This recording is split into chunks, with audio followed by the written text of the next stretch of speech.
एक बार एक चोर ने संत से कहा कि मुझे उपदेश दीजिए, लेकिन मैं चोरी करना नहीं छोड़ सकता क्योंकि यही मेरा काम है। दोस्तों, कहते हैं ना, अच्छे आचरण यानी अच्छी बातों को जीवन में अपनाने से बुरी आदतों से बचा जा सकता है। इस संबंध में मैं आपको एक कथा सुना रहा हूं और ये कथा काफी प्रचलित है। कथा के अनुसार पुराने समय में एक संत गांव के बाहर छोटी सी कुटिया में रहते थे। संत बहुत विद्वान थे। गांव के लोग उनके पास अपनी समस्याएं लेकर जाते और संत उन समस्याओं का निराकरण बता देते थे। गांव में एक चोर भी था। जब उसे संत के बारे में पता चला तो वो संत के पास मिलने के लिए पहुंचा।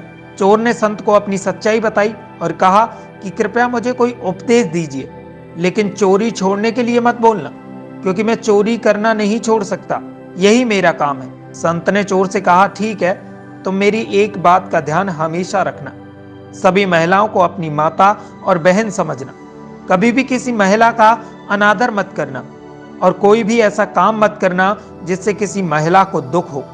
चोर ने यह बात मान ली और इसे जीवन में उतारने का संकल्प ले लिया। जहां यह गांव था, उस राज्य के राजा रानी के यहाँ कोई संतान नहीं थी।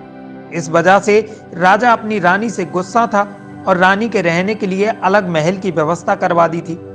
एक रात वही चोर रानी के महल में चोरी करने पहुंच गया। जब वो कीमती चीजें उठा रहा था, तब रानी ने उसे देख लिया। महल के चौकीदारों ने किसी को महल में घुसते हुए देख लिया था और उन्होंने राजा को यह खबर दी। राजा तुरंत ही महल में छिपकर बैठ गया और उस व्यक्ति पर नजर रखने लगा।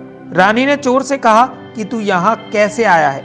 चोर ने जवाब दिया कि मैं घोड़े से आया हूं। रानी ने कहा कि मैं तेरे घोड़े को सोने चांदी से लदवा दूंगी, बस मेरी एक इच्छा पूरी कर दे। चोर को अपने गुरु की बात याद आई थी कि महिलाओं का हमेशा सम्मान करना। चोर रानी की बात सुनकर भागा नहीं। उसने कहा कि आप तो मेरी मां समान हैं, मुझे पुत्र समझकर अपनी इच्छा बताएं। मैं चोर हूं, लेकिन मेरे बस में होगा तो मैं आपकी इच्छा जरूर पूरी करूंगा। राजा ये सब बातें ध्यान से सुन रहा था। चोर की ये अच्छी बातें सुनकर राजा बहुत खुश हुआ। उसने चोर को दरबार में बुलवाया और कहा कि मैं तुमसे बहुत प्रसन्न हूं, तुम मांगो जो मांगना चाहते हो।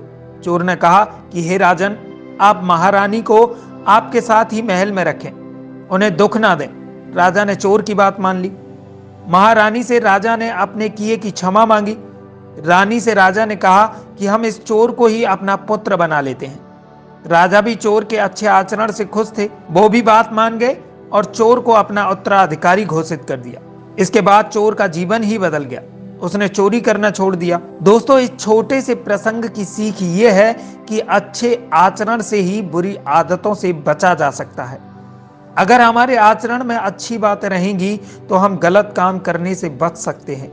गुरु की सीख को जीवन में उतारने से बड़ी बड़ी समस्याएं भी खत्म हो जाती हैं। इसी प्रकार की स्टोरीज देखने के लिए चैनल को सब्सक्राइब कर बेल आइकन जरूर दबाएं।